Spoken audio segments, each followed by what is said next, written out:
Hello, you're listening to Over The Oxer podcast with Tracy Cole for all things to do with the mind for equestrians. This week, I'm absolutely thrilled to be joined by Alex Fleming.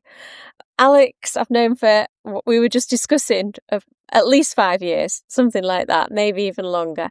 And she helps horse riders understand how to train their brains for confidence, trust and enjoyment in the saddle. She does lots more than that, and we'll probably get on to all the things that she gets into and what she does. So a big warm welcome, Alex. Thank you so much for having me. So tell us, how did horse riding start for you? Were you a child? Did you learn as a youngster? Yeah, so I'm not from a horsey background. So my family are not, horsey. But we were lucky enough to have a riding school not that far from us, which I know are few and far between these days. But back then it was a very thriving riding school, very busy. And so I started going there just once a week. And then that turned into kind of working there on the weekends. I'm not sure I was actually that much use, but I used to stay there all day and sort of sweep the yard and fill the hay nets and walk around and pick the poos up out the arena, that kind of thing. In an exchange, you could ride a pony, at the end of the day. So that was great, and I think my mum liked it because I used to fall asleep in the back of the car, albeit quite smelly on the way home.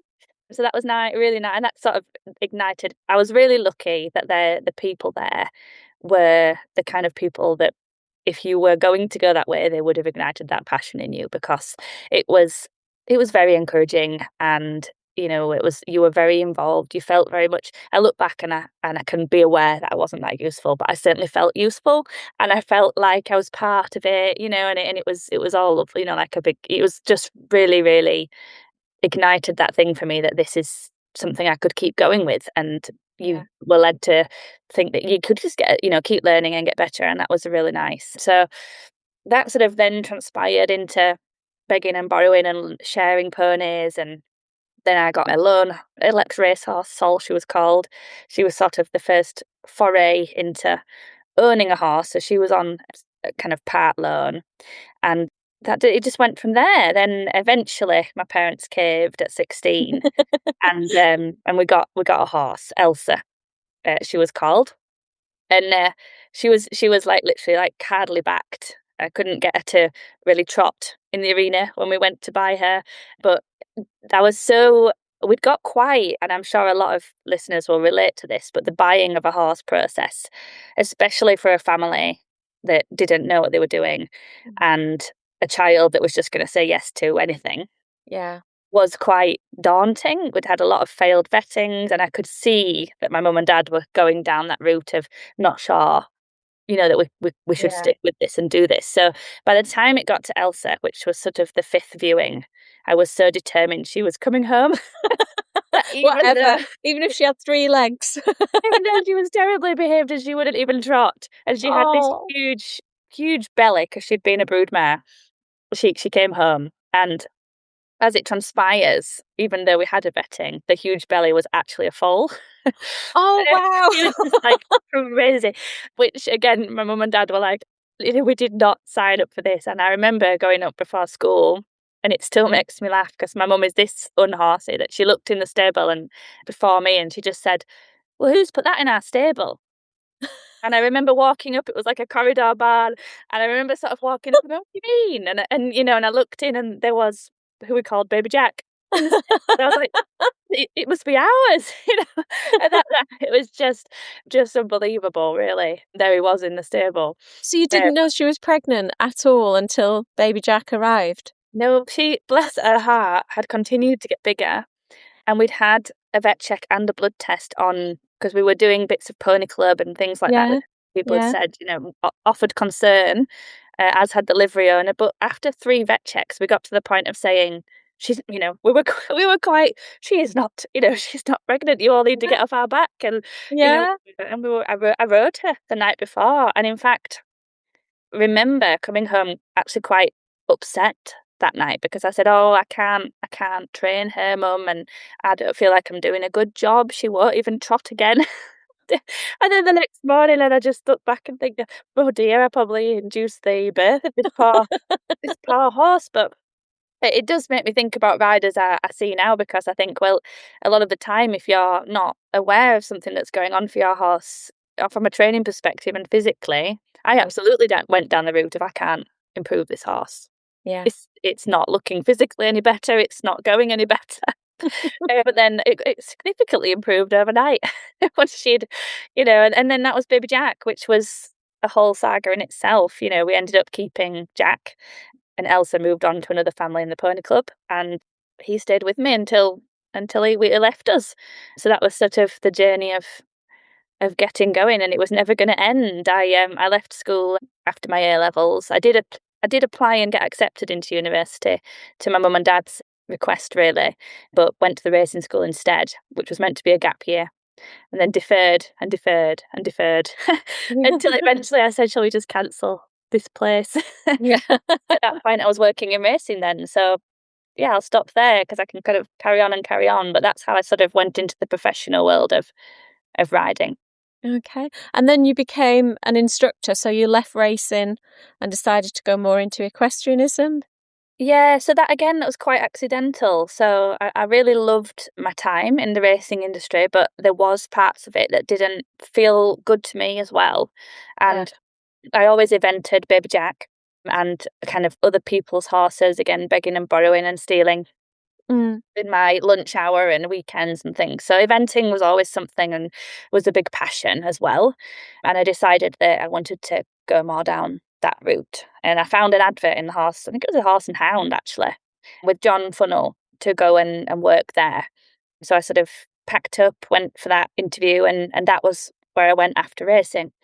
He was great as a mentor and a boss, and absolutely encouraged me to kind of spread my own wings. And I followed up that job with renting a yard, which again started more with the horse training side of things than actually coaching other riders. But through having riders on the yard and riders about, I just remember looking about and thinking, I can help you with this. And again, it didn't mean to be a paid transaction, if I'm honest. I sort of put things on for the people on the yard and then realised I really, really enjoyed it, despite huge nerves. So I was a very closed child, shall we say, and even through being a teenager was quite shy. And the idea of sort of standing in an arena and telling someone what to do induced significant nerves to begin with. So it was never a route. If you had said to me at 16, you'll be an instructor, I'd have said absolutely not. No way am I standing there giving instructions. But just through getting good feedback and kind of doing it with the people on the yard first, the confidence grew. I had some lovely people that introduced me to the local pony clubs and said, come on, you're good at this. Let's do a bit more and a bit more. And I think that's important to say, actually, because I think a lot of people think, oh, she's a confidence coach, she must be naturally confident. And I think, no, I've gained evidence and I've gained trust in what I deliver, but it wasn't a natural thing for me as a child to do. I mean, I remember drama at school just inducing every single week, that kind of thing of standing up in front of people. And now, like this weekend, I'm delivering a talk to a riding club and I'm just thoroughly excited about it. So there's been a big change, but it's been many years in the making. And then, that just went into, well, I think I better get qualified in this thing and do it properly. So I went down the UKCC route and I suppose, made a full career out of the coaching side of things. Still training horses alongside. I used to take horses for kind of remedial horses, ex-race horses that needed backing and schooling and all sorts of things, different waifs and strays, I guess, a little bit, and training them alongside. And I still love the hands-on horse side of things as well. But that kind of kept going. And then Baby Jack was still there on these yards all that time. He became quite a feature. And then the reason it transpired, I'll try not to get emotional because it still feels like this after all that time, but we ended up losing Baby Jack in a road accident.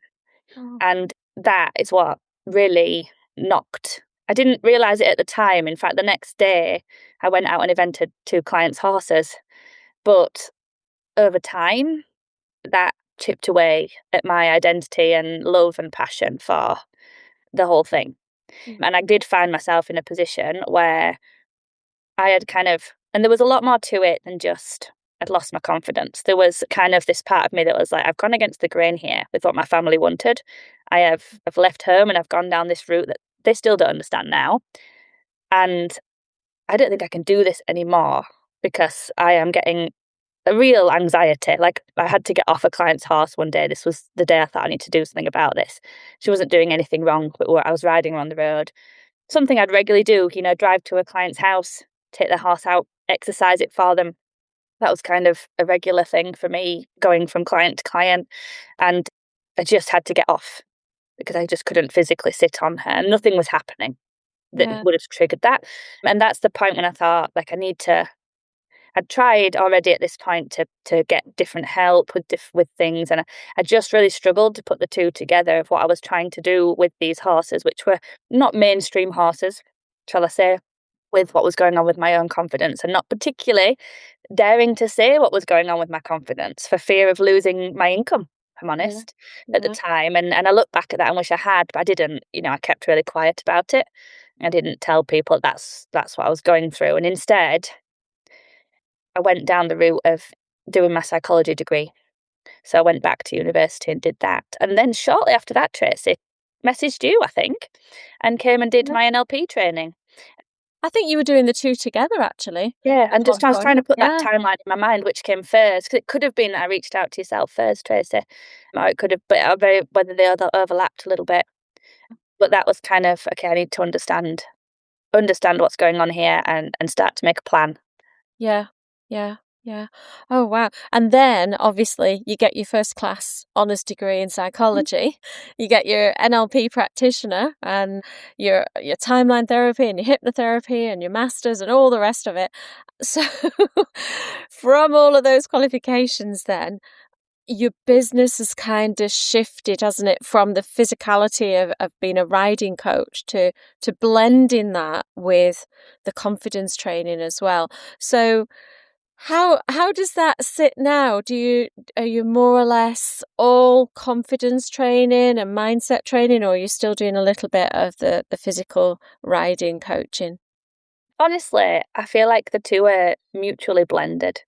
Yeah. So I'd say for the majority of riders that I work with, it is 50-50, in that even if we're working online, I don't think I could deliver the results that I do if I didn't have that practical bit behind me. Because what I can do in retrospect, albeit with some degree of sadness sometimes, that I now have this knowledge and I can look back and think, oh, but I understand how the training side needs to support both the horse and the rider nervous system in a way I didn't really understand before. So yes, I could see that horse and rider looks happy, they look calm, but I didn't really understand to the degree that I do now Yeah. the long-term implications of that.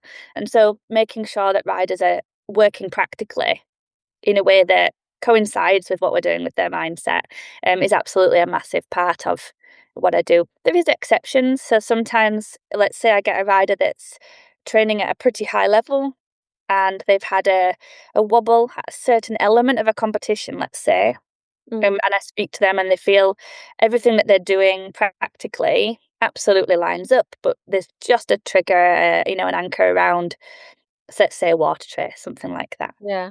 And Yeah. then that can be quite mindset led. But I would say the majority, it's 50-50, and it's very rare that I come across someone where I don't want to tweak a little bit. And a lot of the time, the beliefs that we have then influence how we train. So a good example of that is, which I come across a lot with riders, is feeling like they have to push through their nerves Yeah. rather than allow themselves that kindness to, with zero guilt, to take what do you need right now to do the next step, and do that little step, whether that looks like standing at the mounting block but not having to actually get on. Yeah. But being able to do that with no guilt. So there's like a practical step there, standing at the mounting block and understanding what does it look like in your body when you're in a good, happy place? What does that look like in your horse's body too, when they're standing at that block, completely happy and relaxed and in a place of, I always use the term of, like, you've got a bucket of capacity. Mm. And is that bucket, at the right level to do the next step, or is it about to brim over from one little thing? And Yeah. how do you know that you're both stood at that bucket ready, stood at that block with your buckets ready to go on to the next task? And then it's understanding, okay, what's the right next task? And I think when someone's beliefs support what they're doing practically, the journey can go so much quicker. So the opposite of that, if someone was kind of putting that belief into practice, it might be that they are continuing to do that canter circle in the arena, even though every single time it's unpleasurable and it fills them with dread, and they get off and then they're berating it because their brain has seen everything that felt horrible about it because it was heightened experience. Then it just exaggerates that process. So that's what I mean by like, this is what we're going to do practically whilst we're working on these beliefs and this with your nervous system over here, so that we're not reinforcing something different in the Yeah. time that you're spending with your horse. Yeah. Yeah. I like that bucket analogy. It's really good, isn't it? Because if you're like you say, if you're at capacity and you're about to brim over, then it's just the tiniest thing, isn't it, that sometimes is just the straw that breaks the camel's back. And I've heard you talk about trigger stacking, and that's something similar as well, isn't it? Can you tell people about that a little bit? Yeah, and I think this comes into it a lot. Is a question that I get a lot from riders is, does outside of the yard affect my confidence with the horse? And this ties into this as well. And I think this is a good example for trigger stacking and the bucket analogy all coming together. So if you imagine that you've got, let's use the bucket, and every time we put something in the bucket, it can only hold so much. And let's say when the bucket gets full, that's when we feel that we've tipped over the edge. We're now got nerves to a level where it's unenjoyable, let's say. We're overthinking, we're doing the what ifs, that kind of thing. But if we have a day where, let's say the goal that we're working on is cantering in an open space. And let's say yesterday we did it and we felt really good about it. And then we come to the yard today and you're just like, oh no, what if, what if, what if? And you're going down that route and you're thinking, oh, have I gone backwards? Like, I did it yesterday, what's the problem? And there's might be nothing obvious. Like, it might not be windy, it might be the horses all look calm. There's nothing obvious in that moment. But when you go deeper and you say, well, is something gone on at work? Have you had an argument with your partner? Have you had a bad night's sleep? Have you forgot to eat your breakfast? Like, there can be so many things which trigger your nervous system. And then that bucket is already at 75%. So I always look at it as like your ability to step out of your comfort zone. If you imagine like a stretchy band can get smaller and need protecting some days.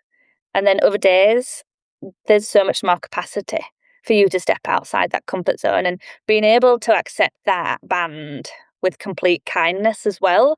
And kindness is something I love to harp on about because I see it with riders and definitely in our industry that we think we should be kind of tough and, again, that pushing through.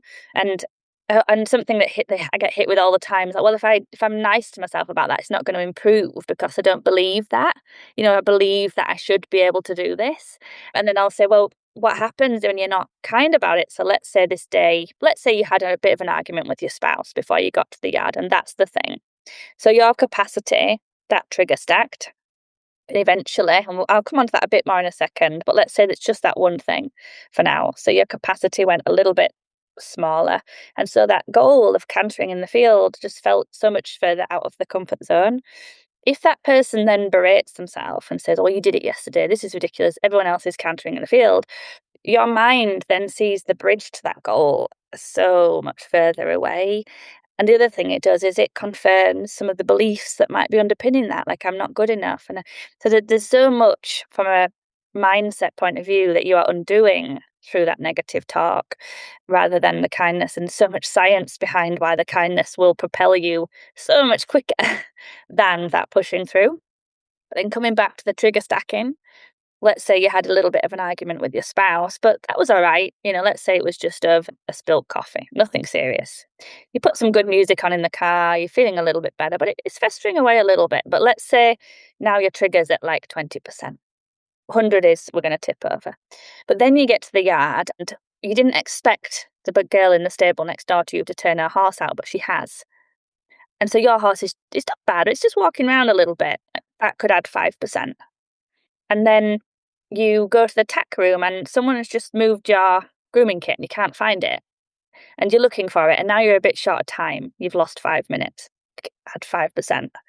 And it can go on like this. And sometimes it doesn't take, none of those were significantly huge events.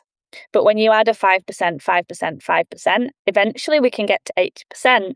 And in exactly the same way, that capacity then is completely reduced to be able to push outside the comfort zone. And tying right back to the beginning, something I'd say to all the listeners is when you feel that, rather than try and push through it, I like to call these setup days.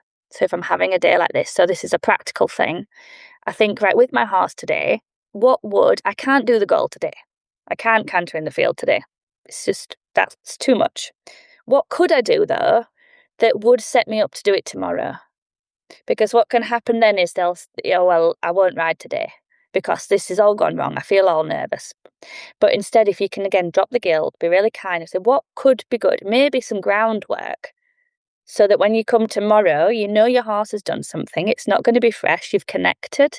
You've developed that relationship. You've managed to settle them down. You've got used to the fact that its friend wasn't there. It's all positive. You're more likely to come tomorrow and do the canter, or the next day, maybe. Maybe you need 3 setup days. And again, that's okay. But using it to say, what would make it happen tomorrow is okay if it doesn't happen today. Absolutely. Yeah. That's so invaluable then to go from that kind of mindset, to go from that perspective. But do you know, I mean, I'm sure you find this, because I definitely do, that most people, probably not listeners to this podcast and probably not our clients either, but most people would think in these situations where it's seemingly a good time to ride or compete or whatever, ride in the field, and they think, I feel bad, so I do need to push through it, or maybe I need to get some lessons, or maybe I need to buy some fancy tack, that people go more towards that than they ever would towards sorting out a mindset. Do you find that? And if you do, why do you think that is? Why, we're supposed to be in this kind of enlightened age in terms of mental health and mental capacity and mental strength, and yet we're really not. Yeah, well, again, a lot of psychology behind that as well. So I always say it's like the path of least resistance. And we love to go for something that's going to feel easier. So it's easier to change the tack, for example, than to start working on your mindset. And if you think of dieting's a really good thing for this. Like, a lot of people probably know, some don't. So I don't want to put people in a bracket there at all. I know there's some people that would have physical reasons why this isn't the case. But I know for myself, let's say, that I might know that, let's say, buying that new exercise ball that I've seen is not, which I've ordered, is not actually going to make me do the consistent thing, which I know I need to do, which is do my little 10 minutes. This is my plan, like 10 minutes. I'm trying to improve my strength in my lower back, but I'm not committing to that 10 minutes. The nice shiny new exercise ball gives me that nice hit of dopamine, makes me feel a lot better about my exercise goals. Is it actually moving the needle? No, because I'm probably not going to still do that 10 minutes, because could I do the 10 minutes on the old mat code? Does that make sense? So Yeah. sometimes we know that the issue is not the equipment or the coach sometimes it is, and that's okay. But I think that really stark honesty is sometimes a hard box to go into as well, and to accept full responsibility. And I think when you're working on your mindset, it is accepting, and I don't like to hear it. No one likes to hear it when it's like, well, you're actually you're the thing. You're the problem. You not sitting down and doing that exercise on your back, Alex, is the reason why it's not getting stronger. It's not because you don't have the exercise ball. Yeah. Does that make sense? And I think it's the same with your mindset a lot of the time, that it is really hard, and especially when we feel vulnerable. I mean, I think back to that time with Jack, and I knew I was the problem. It took a long time to want to open that Pandora's box, and it probably was easier to look down, maybe it needs to be this different thing or that different thing, or is it something, and it takes commitment, and it takes time, and it takes effort as well. And all of those things in all different walks of life, I think we can put off rather than I do. I think it's the same with business, actually, Tracy. I mean, I think about things that I know I need to show up and do consistently, and it might be easier to buy that new course or do that new thing than, Yeah. open the box that I know I really need to do. Does that make sense? Yeah, yeah, absolutely. Recognize myself in so many of those examples. So, changing tack ever so slightly, Mm. you do quite a lot with hypnotherapy these days, don't you? Yeah, I love it. And so, for anyone that isn't sure, why is hypnotherapy good for riders? For me, my experience with clients and myself, a couple of reasons why I really like it. The first thing, even before the person says anything, the act of being mindful on your body and giving yourself that time, almost like going for a physical massage, and you've just chosen to take that time for yourself and stay in that, for 40 minutes, an hour, in that space for you. I think there's something quite powerful about that before somebody even says any words. And I've found that with clients, a lot of the time they come and they're at a stage where they're overthinking, there's a lot going on, and they've gone into doing, trying to fix it mode, and I think that can happen as well once someone's decided that this is something that they need to fix. They almost want to fix the whole thing, very quickly. And so Mm. it's sort of, okay, she's told me this information and this bit about the mind and this bit that I need to be doing practically, and it just allows everything to stop. And even if I am convinced, I've never done this to anyone yet, but I'm sure even if I just sent some lovely music and said, "Could you sit down for half an hour and just be with yourself and check in with your body?" I feel like that would probably still be really good. Yeah. But then when we add on to that the suggestions that we're making in a place where the body and the mind has relaxed and the brain waves have relaxed to a point where they are open to listening better. And it's just, I almost think of it as, for someone that's never done this before, almost just allowing the mind to quieten enough, like that moment when you're just about to fall to sleep, is a place where you'll just, it's almost a good example for riders, actually. This comes to me when I'm mucking out. So I don't know if anyone's ever had this, but that mundane repetitiveness of mucking out or poop pick in the field does a very similar thing for you. So I often have brilliant thoughts when I'm mucking out, and it's where your brain has just slowed down enough to hear what it actually knows already. And I think that is great about hypnosis. And at that point, as the person delivering the session, being able to then have listened to them. So I've usually always had at least one coaching session with them, and I've heard their language, and you can start to just steer them towards a different perspective, a different way of looking at things. And the results just amazing. And I know for myself using it, I love it, really love it. And I think it's something that I always find it so interesting when you listen. I know you'll know this as well, and you listen to someone speaking, and you've got a whole different mind and perspective looking in on that situation. And I had a client yesterday, actually, and she sent me a video of a new horse she's got. And I looked at it and thought, it looks significantly better. You've only had this horse a week. It looks so good. And already there was so much she wanted to pull apart about it. And it was just stark, that difference between me looking at it and her looking at it. And I wasn't trying to be nice or kind. I was Yeah. genuinely thinking it's so much better. But I could tell she was thinking, she's just trying to big me up, she's just trying Yeah. to be nice. And I think what's lovely about hypnosis is you can start to open their mind to the possibility of that new way of looking at things in a way when they're more accepting of that. I think when we're in the day to day, again, coming right back to that trigger stacking, and it's very rare that our bucket is at zero. There's usually loads of other stuff going on. And so that little subconscious, negative self talk is so much quicker to jump in, and rather than be open to that new experience. Does that feel clear? Yeah. Yeah, yeah, definitely.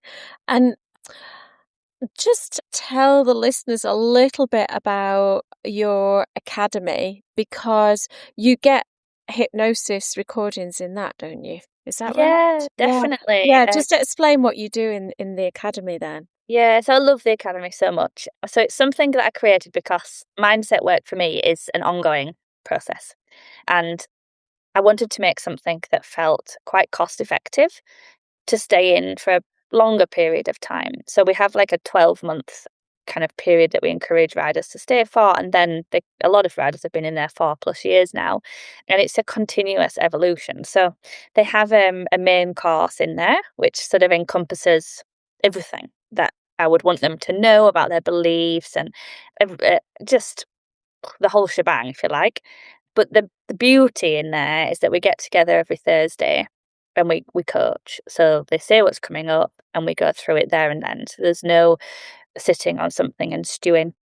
Something that's come out of the academy though, which it wasn't what I was expecting, but it's actually one of the best things, is the confidentiality of being involved in a group that isn't their yard, that isn't their partner, that isn't, and being able to just come to that with a completely like, I'm going to lay it all on the table.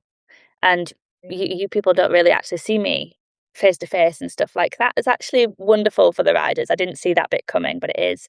And then they have lots of resources, hypnosis recordings, and created a really cool one actually with Tony from Equidance, which is for them to listen to on their horse. And Oh, it goes right. through like a schooling pattern, and there's all sorts of different stuff in there for them to do, groundwork courses, and a definite blend of practical things to support their nervous systems and their horses, as well as the mindset work. And it's a really, really strong community actually. We're doing a free challenge in April, which is Oh, completely free if people want to jump on my Facebook and join in with that. It's a 5-day challenge. That'd give them a little insight into some of the work that we're doing there. oh, super, super. Now, if people want a bit of a taster of what you Mm. do and how you work, then you've really kindly offered a free nervous system reset, haven't you? Just tell us a little bit about it and how people can get hold of it. Yes, so I'll give you a link, Tracy, and then I imagine it'll be with this podcast. But the reason I've chosen that is because for me, working with clients, if we can get your nervous system, so the bucket, to come down even just a little bit, then you're just so much more able to see things clearly, and at that point start to change all the other stuff that's going on for you. And imagine being able to increase your chances of having that day where your confidence and capacity to go out the comfort zone was bigger. That's what I want this recording to do for people. So I think it'd be a nice place to start. Yeah, absolutely. Sounds fantastic. Well, where can people find you on the internet and on socials? Yeah, so it's coachingforconfidence.co.uk, always with the number 4. And on the main social channel is Facebook, which is my name, Alex Fleming.